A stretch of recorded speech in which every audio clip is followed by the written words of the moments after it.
Hello, guys, and welcome to Demo Divas. This is another pre-recorded episode, but we are excited to be here with you today. I'm Jaychele, your co-host. We also have Kiley and Haley. How are you guys doing today? I'm tired, but I'm excited to be here. I think that sums it up for all of us. I feel dead in my eyes. So, let's start with AEW. Let's just jump right into it today. Do we want to start with Mercedes, Britt, and Rosa? Is that an okay starting place? Yeah. Okay, so this feud has been developing. Well, this storyline with Mercedes involved has been developing over the past few weeks or so. But last night on Rampage, stuff kind of came to a head. Britt had a match with Robin Renegade from the Renegade Twins, who we'll talk about in a little bit. But after that, we see Thunder Rosa come out, save her kind of like protege student, which I thought was very good to have somebody from Mission Pro to do that. And then from there, we see Mercedes and Jamie come out and kind of try to beat up Rosa after she jumps on Britt. But there's some infighting between Mercedes and Jamie. And Britt is like, I love the both of you, yada, yada, yada. What are you guys thinking is going to happen? We have the match with Thunder Rosa and Mercedes Martinez, no DQ, next week on Dynamite. How are we feeling about that match? What do we think is going to happen with the Jamie and Mercedes stuff? I'm so excited about this story. I feel like I'm one of the only people on Twitter who cares, but I'm so into this. And I think the no DQ match, I really think Jamie's going to interfere and cost Mercedes the win, because I thought we were going to go Jamie Britt, but now it seems like we're going to go Jamie Mercedes and then maybe Britt. I don't know. There's so many ways that this could go down, so many places they could take this story. I'm so excited. Just a complex story in AEW's women's division. And I'm like frothing at the mouth. Yeah, this is definitely, I think the most involved or like detailed storyline we've seen in a while from them, specifically surrounding Mercedes and the Jamie feud. I'm really interested to see how that goes down. I think we will see Jamie and Mercedes first, and then that Jamie and Britt feud. I think that Jamie and Britt feud will be Britt's first feud after losing the title to Rosa, which would make sense. And then I think Rosa's first feud will probably be like Serena Deeb or something like that. But we'll talk a little bit about Serena Deeb as well. Haley, what were your thoughts on how this feud is being built right now? Well, I'm excited. I love any opportunity to bring all the women that you can onto TV. So I'm happy that they're utilizing kind of both of these groups. And yeah, I'm just excited to see where it goes. Yeah, I am too as well. Wow, great. Just say the same thing in 3 different versions. Listen, it's early, it's okay. But yes, I'm very intrigued to see how they kind of tie the loose ends up on that Thunder Rosa Britt feud. I think it's going to be more of like a cage match stipulation type of thing.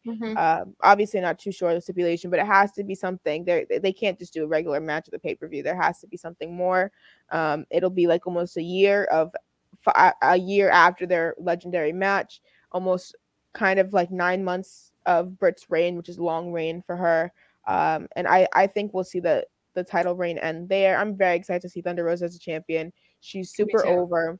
She has great promo power. She's a star. It's going to be really good for the division as well.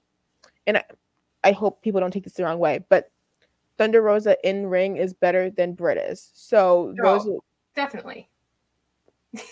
Yes, but I think we collectively agree, but like, does everybody else? Exactly. No. Yeah.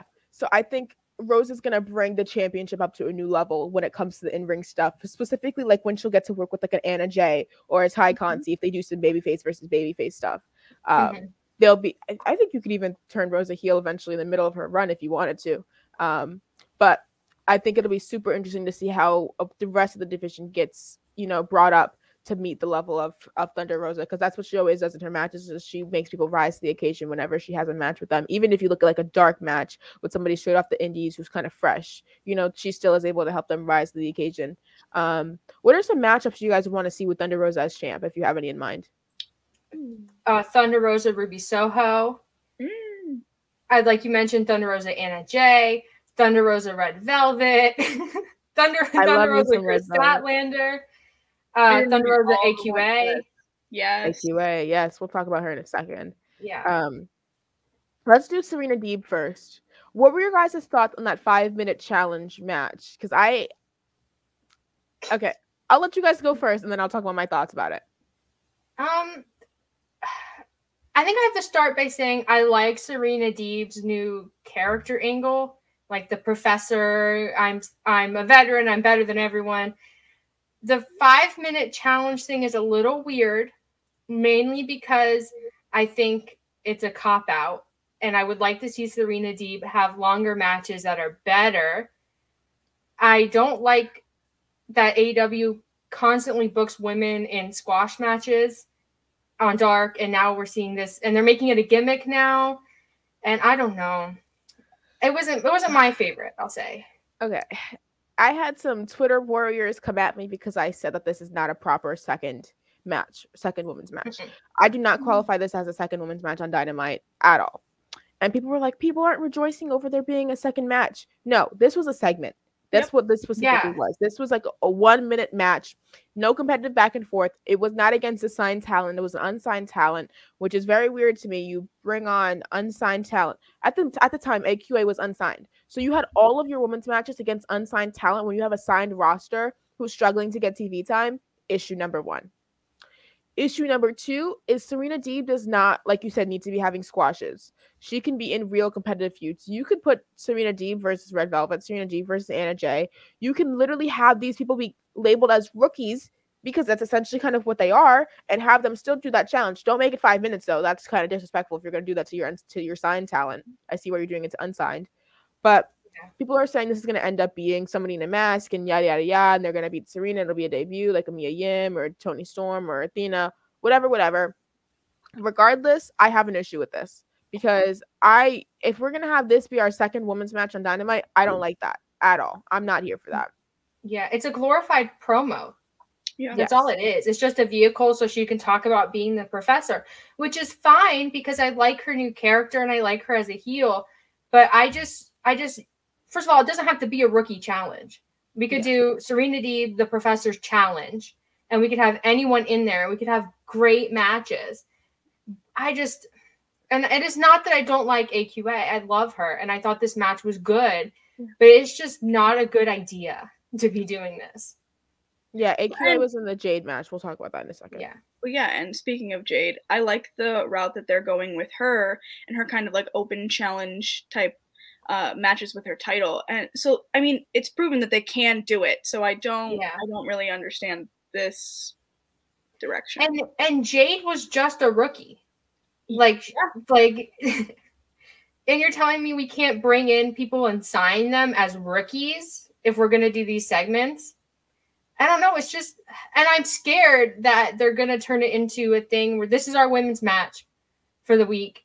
And then we're going to have a bunch of promos and then video packages, and that's it. And I think Shida is back in the US now. Don't quote me on that, but I think she's back. So are we going to start building that soon? Do we want to talk about Shida now? Yeah. Comment. Segue. A thing. I had to. We need to make it a thing. Segue. We need like a graphic to pop up.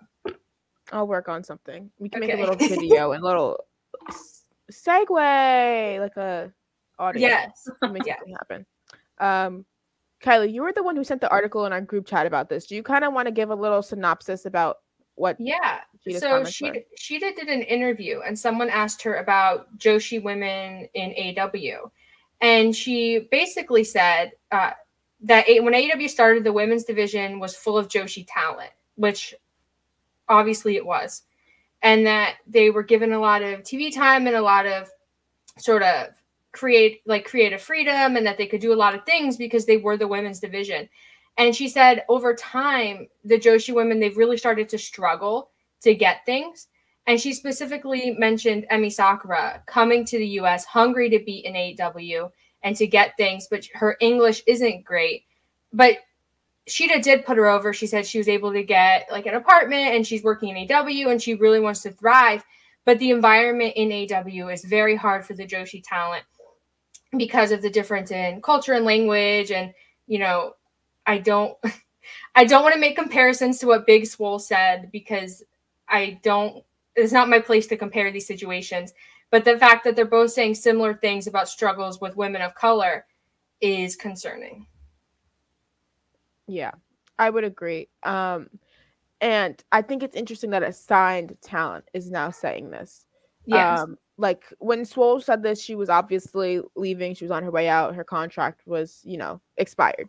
I think it's interesting that we're now seeing signed wrestlers speak up about this. And Shida, obviously, she is, I wouldn't say in like a complete position of power, but like she does have more control over like her creative stuff than other Joshi wrestlers would. And I love the stuff that Emi Sakura was doing on Dark. And I don't see that there's a reason that we can't have that be portrayed on Dynamite. Even if you need to give her a mouthpiece, I feel like you could do that easily. Like if the issue is these people having a mouthpiece, then bring in managers. And I think there's obviously lots of managers on the indies. If you want to give somebody Mark Sterling again, like you could do that and just pair them with Jade if you really wanted to. Like there's ways to work around this stuff that it doesn't seem like they're considering too much, or it doesn't seem like it's even a priority for them to try and to consider ways to figure this out or to remedy the situation. Yeah, and it's weird because a lot of these Joshi talent, they are over with the crowds. Like Riho, she gets great reactions. People, Emi Sakura, they love her Freddie Mercury thing.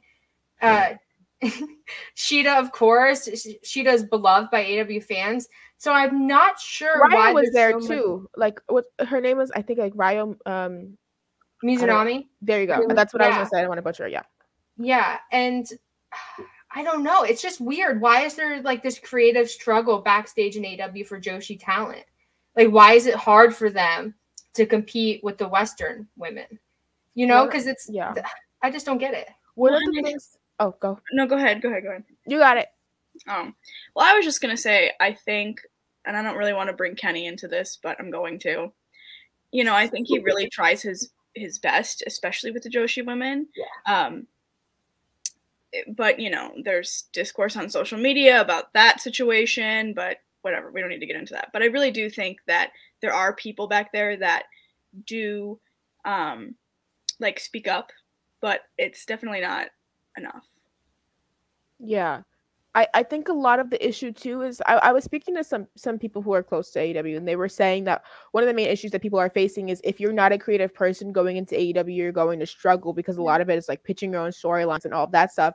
And especially when you're having a hard time communicating, it's going to make it that much harder. So like, I don't know the situation backstage. I don't know if they have translators. I don't know if they have people helping them learn English. I don't know what the situation is. Obviously, I'm not there.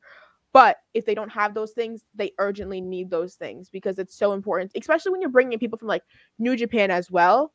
Like you're going to have somebody who can be a middleman and who could help communicate like these ideas that these people are wanting to bring to the company and bring to their own like on-screen persona and their character stuff.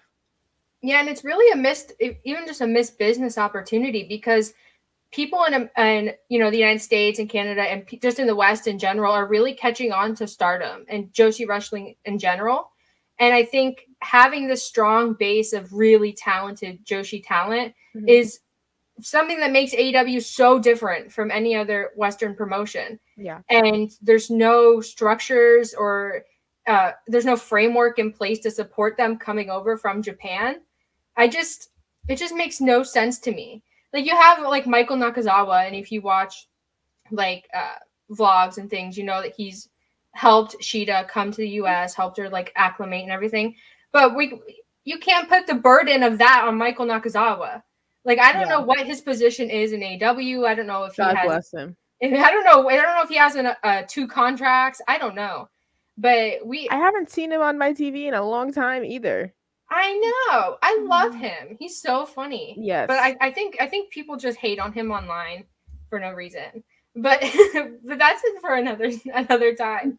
But the Joshi talent, AEW in a partnership with Stardom would be incredible. I don't think it's going to happen. I'm not saying it's going to happen, but I think building on this interest in Joshi wrestling is important because no one else is going to do it in the West. There's no one else. Even if they wanted to work with like Choco Pro, like they had Lulu Pencil, I think it definitely could happen. I think there just needs to be more of an intent or more of like a push to do that. And that always doesn't necessarily need to come from the fans itself. Like I think once again, having translators, having people backstage who can help communicate like I think it'll make it a lot easier for those people there. Yeah, and I just think about poor Maki Ito and what a waste of a run in AEW that was. They didn't do a whole lot with her. Forbidden Door, Maki Ito, and then Good Lord. She had like one Dynamite match? Mm-hmm. No. Yeah. Okay. Do we want to talk AQA and the Renegade Twins before we wrap up our AEW stuff? I'm a big fan of both of these. Well, all three of these people. Two separate ends. Whatever. AQA had a match with Jade. Had an amazing shooting star press, an amazing showing. Got signed to AEW. We saw Robin Renegade last night take on Britt in another great match where she got a little bit of a good showing. Normally when we see these matches, like these squash matches, the people who are brought in as extras don't really get any time. They don't get any time. They don't get any they don't get any like offense in the match even. But we saw AQA. She got a theme song. It seemed like she got a little intro video package. We've seen the Renegade Twins a lot. This was my first time I think that they had Robin or Charlotte in like a singles match now. But we saw that as well, and that was really interesting to see. What are your guys' thoughts on them bringing in people from like Mission Pro or from like indies in Texas even, that it seems like, because we saw Janai Kai get brought in as well. Do you think they'll sign the Renegade Twins as well? I think they would be dumb not to. Yeah. I my brain says, oh, of course they're gonna sign them, but then maybe not. But I think no, WWE. You think no? No, I said I think so. Oh, I thought you said I think no. Also gunning for them and some of the other indie female talent. I think. Yeah, it looks like Roxy got a contract offer. Yep. But I'm not too sure. The Renegade Twins were at that tryout as well, so we haven't really heard anything too much. But it seems like if they're working with AEW this much, it seems like that's not the path that they're going to be taking. Yeah. So I hope it is AEW. I was very, very, very pleasantly surprised to see that they signed AQA, because I was like, "What are we doing? We're not signing no woman. We're gonna bring on Mercedes Martinez and we're gonna stop. What's happening?" But now I'm very hopeful for the Renegade Twins, and I think that they have a star in AQA. Like, I honestly, maybe this is a black. Loved her. Yeah, they really did. They were behind her. Yeah, she has like that star potential. Like, she looks like a star. She presents herself as a star. She works like a star. She literally has a shooting star press. Yep, and it's good, beautiful. It's good. Yes, yeah. I think she has a lot of potential. I think it was a great signing. I'm just very, very hopeful for what they could bring. And if this is what that open challenge is going to do for them, then I'm very excited. This is what when I was hyping up the TBS title and the open challenge format, this is exactly what I was talking about. If we're going to continue to bring on new women and sign them, I'm super excited. But this also means that we shouldn't be bringing on new women every single week in spite of putting the signed talent on TV as well. We need to be doing both of those things. Any thoughts on any other woman you think that they have their eye on? If you guys know of any, I think they have their eye on Queen Amanita as well. I'm not too sure about that, but I would think that they do because of how many times they've brought her to Dark and stuff. Sky Blue too, I think. Yeah, Sky Blue is on a tiered, I believe. Oh, she is. Maybe I'm releasing scoops that I'm not supposed to, but I think she's on a tiered. That's what I've heard. I think she is, because she has done like community outreach things with them.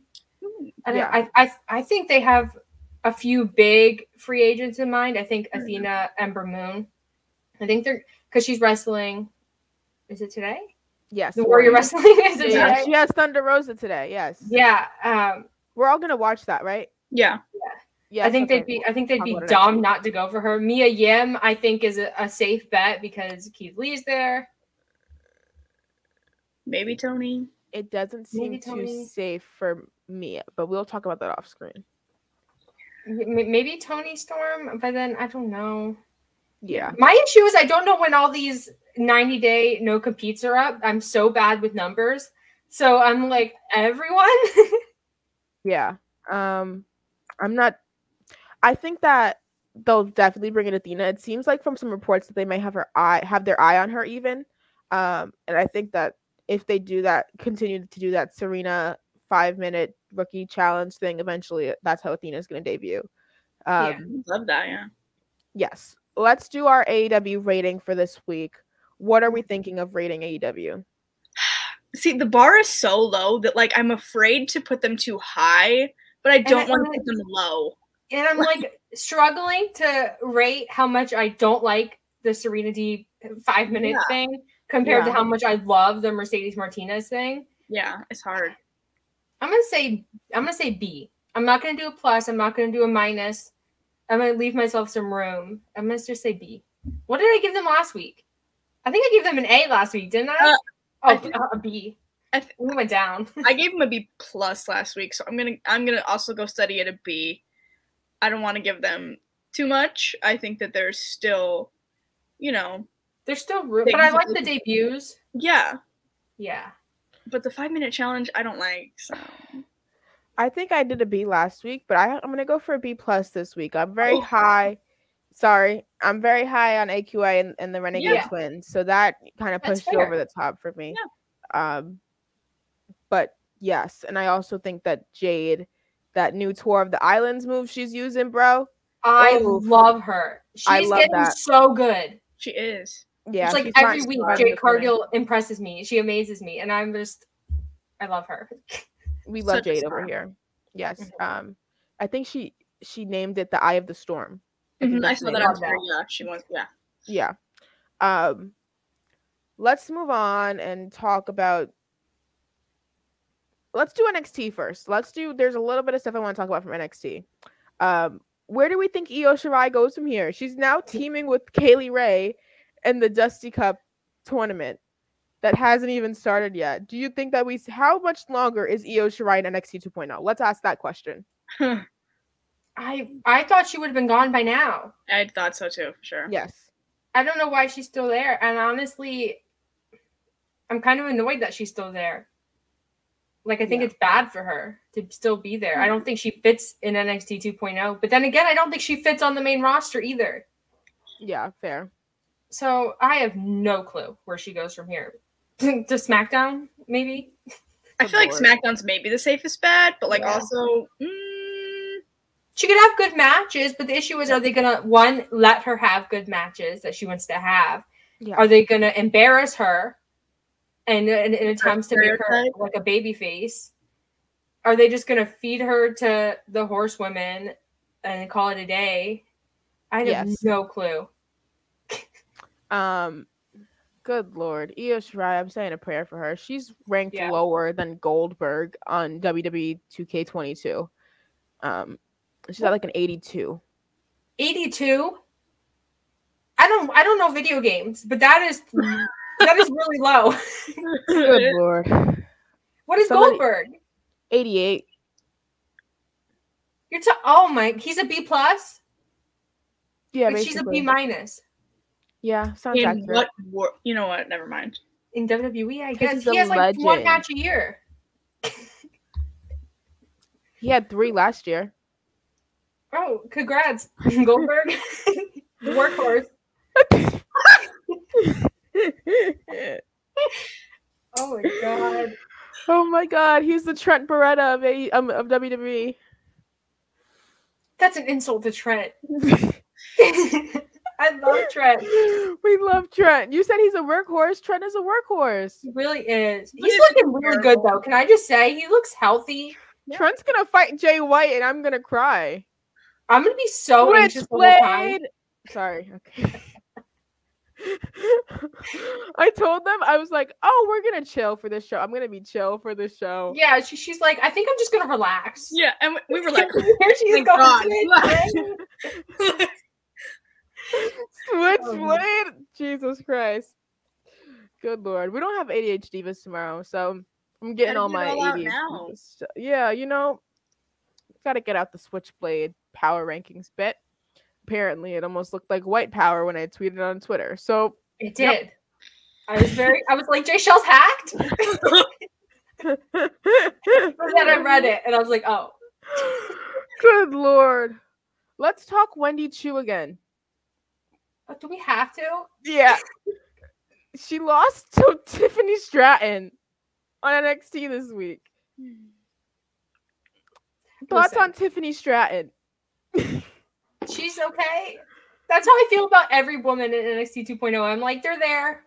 Is her daddy They're okay. Vince McMahon? Yeah. That sounds accurate. They're there. I don't. Is there anyone that I would hate in NXT 2.0? I don't think so. They're all just there. They're all kind of cheesy, like they're corny. Yeah. Oh, we'll get to a corny one in a little bit. To me, they're just kind of existing. I don't know. Yeah. Which sucks. They don't make me feel anything. Yeah. Is that where she gets her credit cards from? Yes. I was just interested to see if we thought that.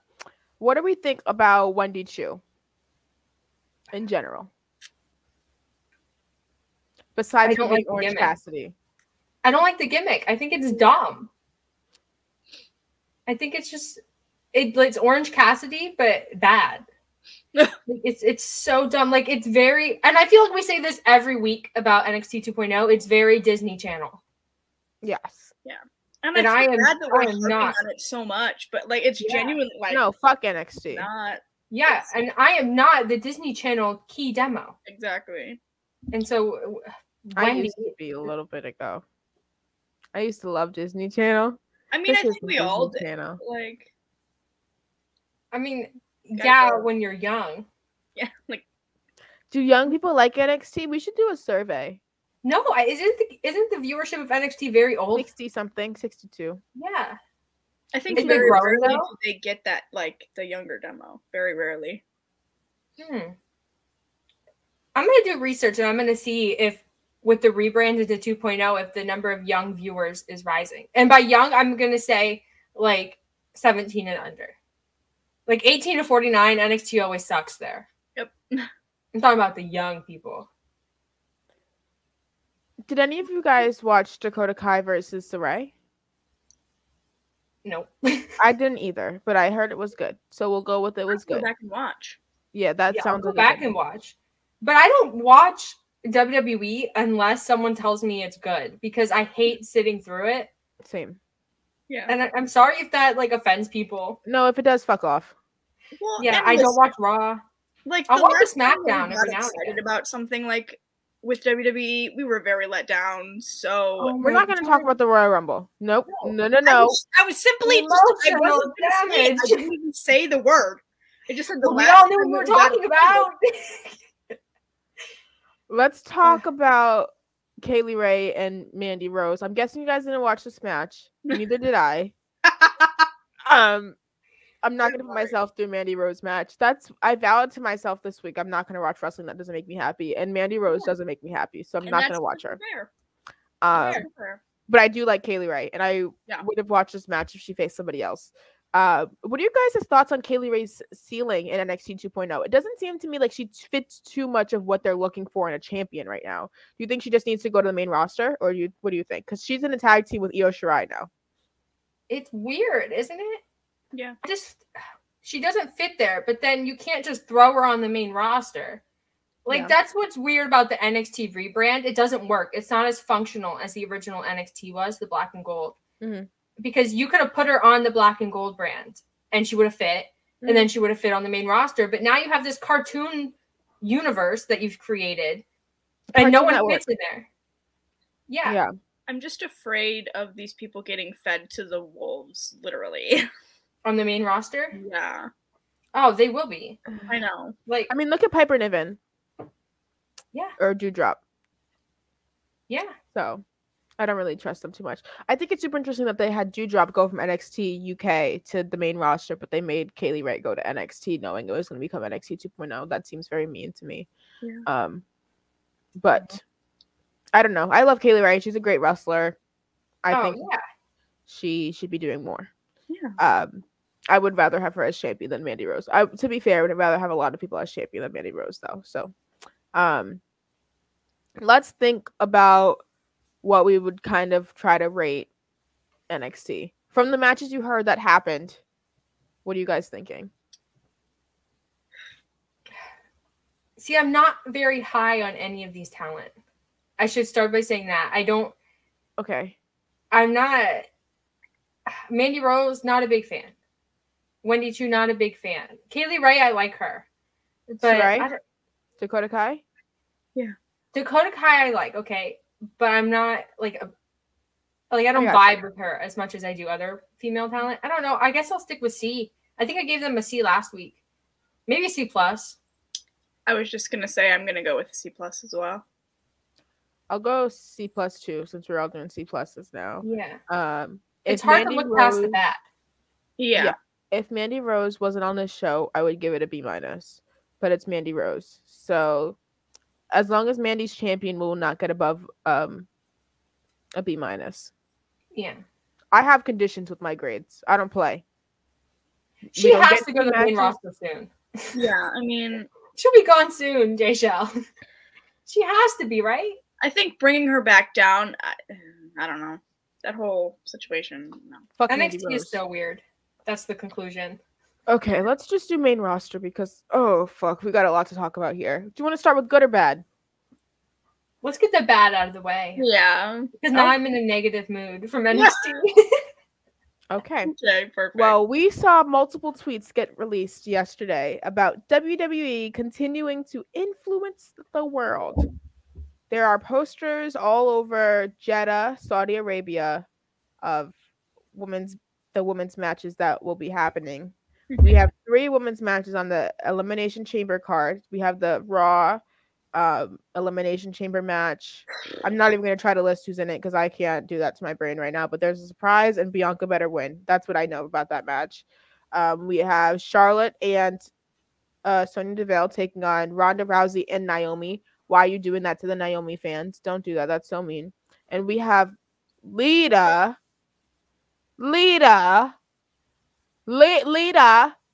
taking on Becky Lynch. And people on Twitter are being WWE warriors and saying that they're breaking ground. There's 3 matches on the pay-per-view. There's 3 matches happening in Saudi Arabia. Kiley, I know you have a lot of thoughts about this. Do you want to start here? Yeah.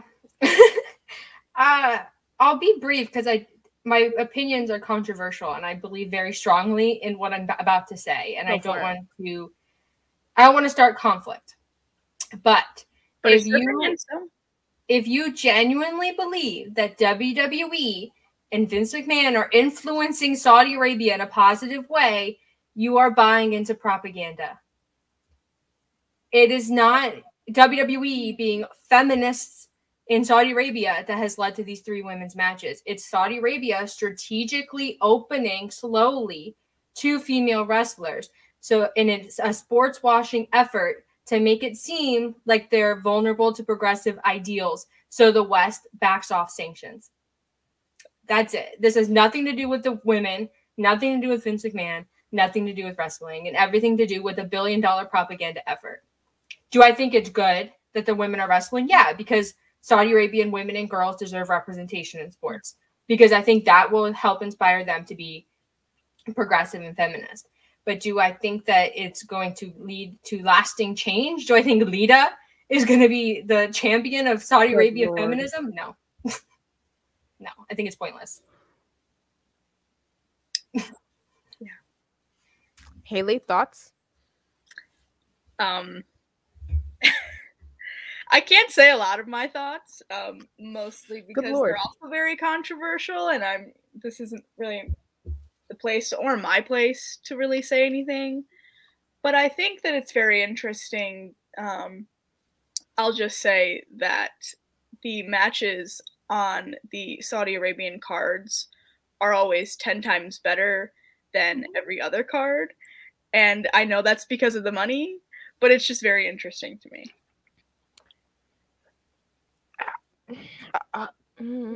I have many thoughts, like all of the people here as well do. But what I shall say is I cannot champion the matches that are happening here when the women aren't allowed to wear their natural gear and they must be wearing full body suits with extra large t-shirts over them. Yep.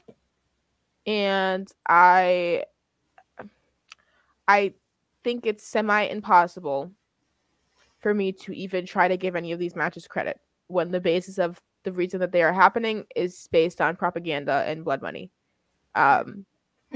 So as good as I think the Elimination Chamber match or the Lita Becky match or even the Naomi Charlotte stuff that we're about to see happen can and likely will be, I cannot give them any credit or any value because of the reason that they are happening. Specifically the Lita match. And Lita kind of came out and said that there's been lots of progression and that's the reason that she feels comfortable doing it and yada, yada, yada. And all of this is incredibly disappointing to me. All I can say is that I hope Bianca wins, so at least I won't be mad at that. At least we'll get that. Hopefully. And, I don't want this to seem like we're bashing the talent or anything because I think the talent. It's not on the talent. We like the talent, and you know what? Go get your paycheck. Period. Be careful when you fly there, though, but go get your paycheck. Yeah, be careful. But I'm firmly against WWE for agreeing to participate in this sport washing. And the fact that they're continuing to do it after all the issues in the past is disgusting. And the fact that we're going to hear about this for months and months and months as, a great victory for women in Saudi Arabia is disappointing, to say the least. Do we have any final comments on this, or do we want to move on? Move on. I think we can move on. Yeah. Okay. Let's talk about Lita turning down AEW. Okay. So this news was broken by Fightful a while ago, but Lita kind of came out and gave her thoughts on the reason that she turned it down. She was basically saying that she had all the stuff that they were willing to offer her over at WWE, where she's been for the last 20 years, but she gave them her blessing, saying she'll still watch and support it. What do you guys think Lita would have done in AEW? Why do you think she actually turned it down? Because I don't feel like it was the reason that she actually gave. So I feel like there was a point in time where she maybe would have faced Britt. Yeah, that's definitely what it was. Yeah, there was a point in Britt's title reign that felt a little like wishy-washy, that like they didn't really have, a clear direction. So I definitely think that was going to happen. That seemed like it would have been around Full Gear time, if I was guessing, because it didn't seem like Ty Conti was supposed to be in that match, if I'm being honest. Kiley? Yeah. Kiley. We were waiting for Kiley. I have feelings about this. So she basically said AEW couldn't give her anything that WWE wasn't going to give her, which is fair. I just don't understand why AEW didn't try to give her more than what WWE was giving her. And I don't know if that's just them. Do you mean money, or do you like money, or maybe she wanted, they could have given her a role in creative or a coaching role or anything. That makes sense. And I get that WWE's her home and she's been there for decades, and you can't beat the sentimental value of that. But it's hard for me to look at this and not think that AEW dropped the ball. They either didn't know what WWE was offering her, or they didn't care to match it. And I think that's I hate to say it, but if this was a male legend like a Tully Blanchard or a Jake the Snake or one of these guys, they would have offered them more. We have no female legends. We have Vicky, and that's it. Honestly, with the Lita stuff, I don't think I put too much blame on AEW here. I feel like a lot of this is her having loyalty to WWE. Yeah.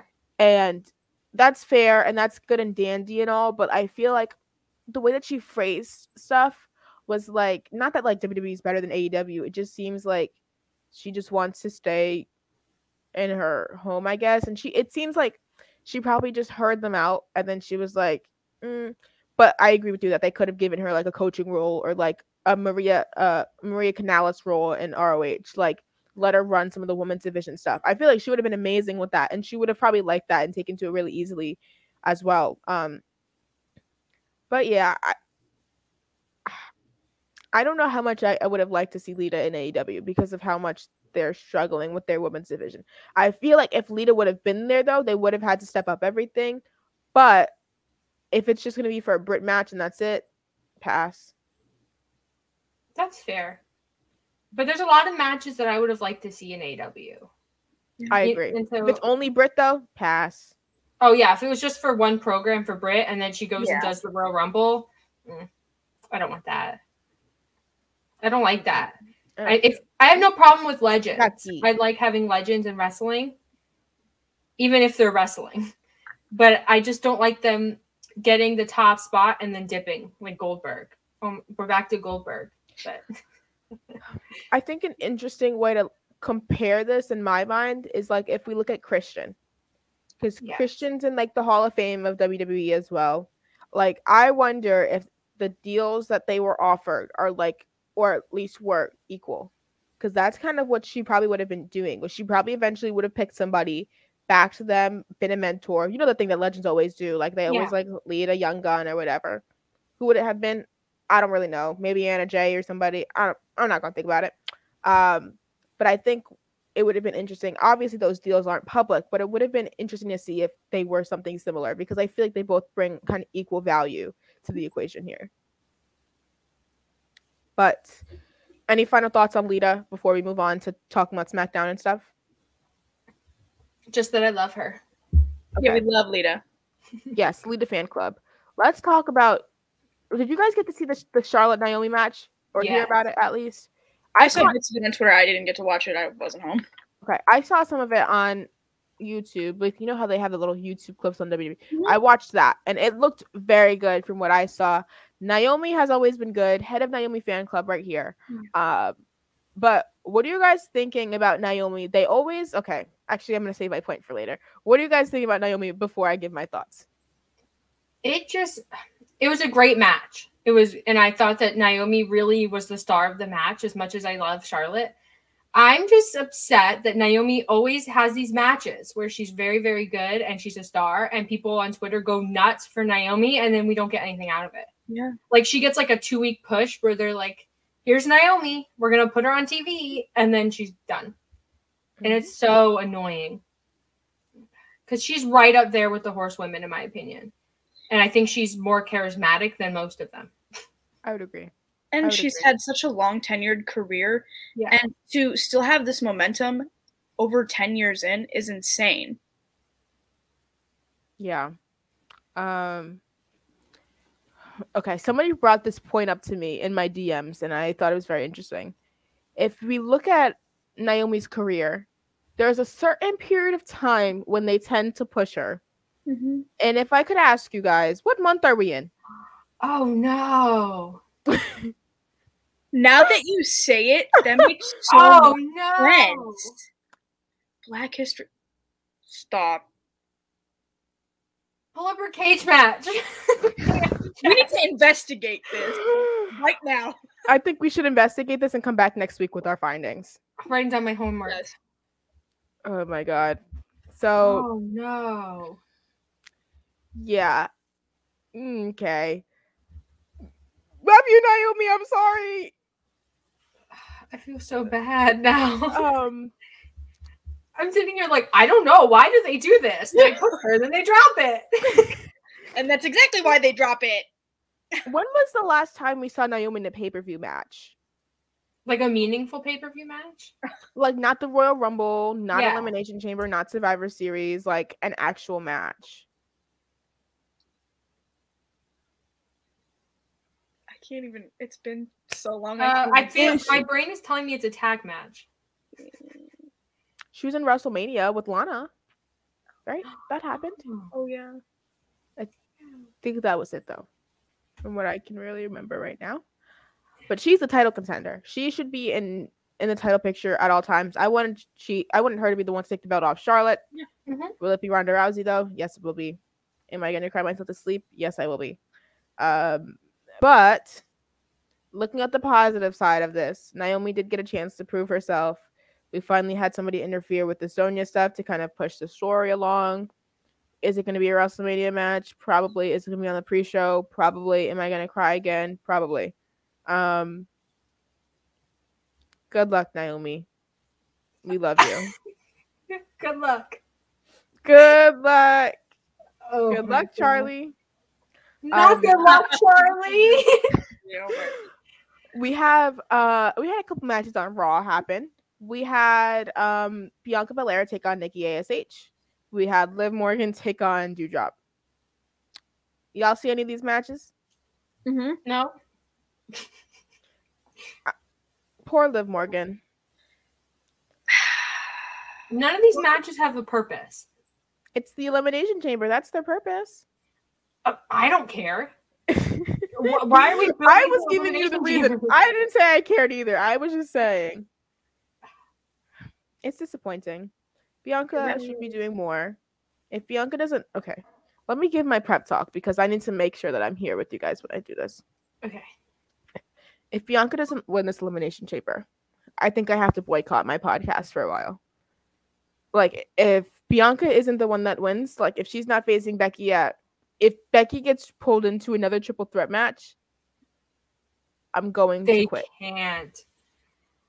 And you know what? It's something... And I know this is going to upset you, and that's not my goal. But no, go for it. Ronda Rousey's original run was supposed to be her and Charlotte. And the only reason Becky was there was because Becky got over. And now people are confused why it's not Ronda and Becky. So now I'm scared. I do not want another triple threat. Sure. Remember when everybody told me, they were like, oh, she's going to win the Elimination Chamber. Everything's going to be okay. I don't trust them. I have no trust in that company, right? Do I need to pull up the video? Your crying video? Yeah. We're supposed to wait it out. I played it last time. I'm not going to play it again. I know. We can't wait it out. Like, we've been waiting and waiting and waiting since SummerSlam. Lord bless. Bianca, I'm cheering for you, girl. Good luck, Charlie. Exactly. You are a star. Even if they don't see it, I see it in you. And I love you, Bianca. I know you're not listening to this, but I love you. Poor Jaychele. Oh, good Lord. I just turned into Ethan Page. We need to move on. Good Lord. Let's talk about the Xia Li stuff. So she basically came out after the Aliyah Natalya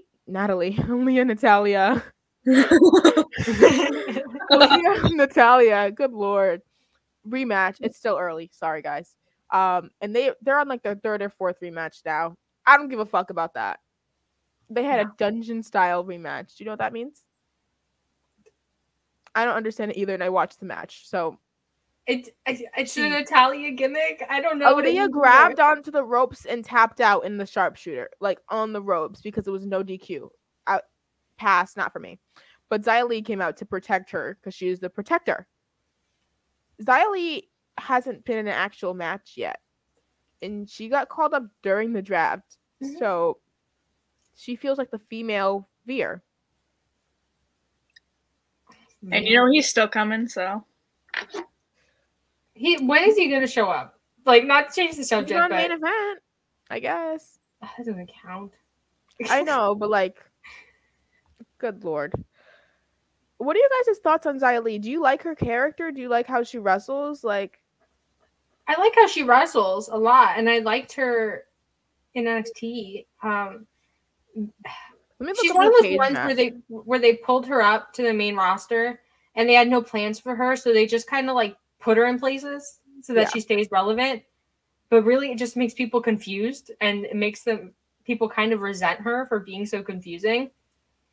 And she deserves better. She hasn't had an actual match on SmackDown. She's had live show matches and dark matches. She's defeating Natalya in live shows, and she's going back and forth defeating Shotzi and getting defeated by Shotzi. Where's Shotzi? I mean, why can't we bring this to TV then? Like, where's Shayna? I don't know. You have 7 people on that fucking woman's roster, and you're telling me you can't put Shayna and Shotzi on TV, and you can't put Xia Li in a match? They struggle to cycle talent. Yeah. Like, you need to have the constant cycle of people going up and people going down. And WWE just has none of that. Like, they have people at the top, and occasionally they'll fall down, but it's just because they're off TV for a little bit. And then they'll bring some people up a little bit. But then once those other people come back, everyone's back where they were. Where's my Sasha? I think she's at the Super Bowl. I think that's where she is. I Good honestly, for her. Yeah, I think I'd go to the Super Bowl too.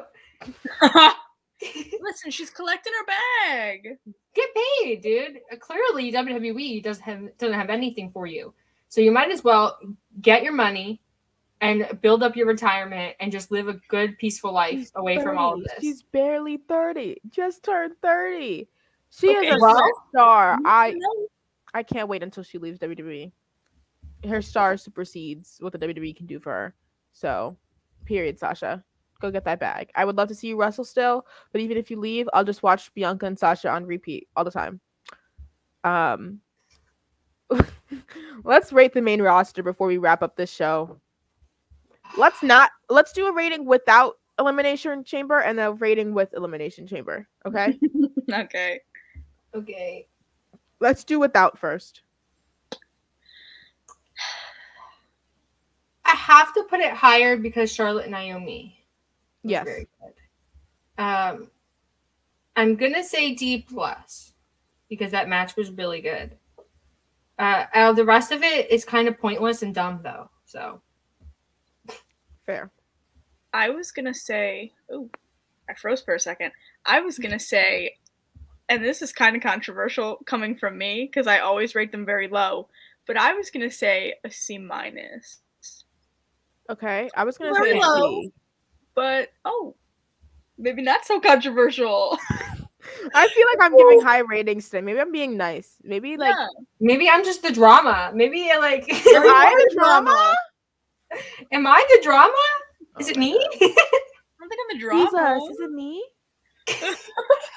I haven't heard that in forever. I'm giving them a C. I like the Naomi Charlotte match. I'm happy Sonya's finally starting to get her comeuppance. I need that storyline tied up soon. I like to see Xia Li on my TV. I just want her in a match. Love Bianca on my TV. Don't want her messing with Nikki ASH. Liv Morgan should be winning her matches. I don't think you should be putting them against Doudrop when they both need to win. Think the Elimination Chamber match will be good, even though it's taking place where it's taking place. Lita's on my screen, and I love Lita, and she did some cool moves, but I don't like why she's there. Let's do with the Elimination Chamber involved. F. Yeah, F. F minus? F minus, If we're gonna count it as a grade, then yeah, F minus. F minus is a grade. We'll make it a grade. Okay. Yes. For this specific. Yeah, Elimination Chamber. Good God. We'll have to figure out how we're gonna talk about that once the matches happen, but we'll figure that out down the road. I know you're not watching. I know. I can tell by the face you just made. Let's do plugs. Let's get this done. Okay. Who wants to go? Oh, go. You can follow me on Twitter at Fuller_Kiley. I have a lot of opinions and I'm a lot more controversial than I am here. So if you would like that, follow me on Twitter. If you wouldn't like that, don't go leave hate messages because if you do, I'll find you. Yeah, if you send me hateful DMs, I will block you. And report you. I'll report you. I'll block you, and I'll send your @ to everyone I know, and they'll block you. So don't send me hate. I don't put up with that. We don't like that. Yeah, and don't send hate to my friends either. I'll block you. Well, we don't put up with that. We'll just block you. You're not going to get the attention haters. you want. Yeah. Yes. I won't give you attention. I only give myself attention. And me. You give me attention. And people that I love. But I don't love most of you. So I love you guys. If you like me, I love you.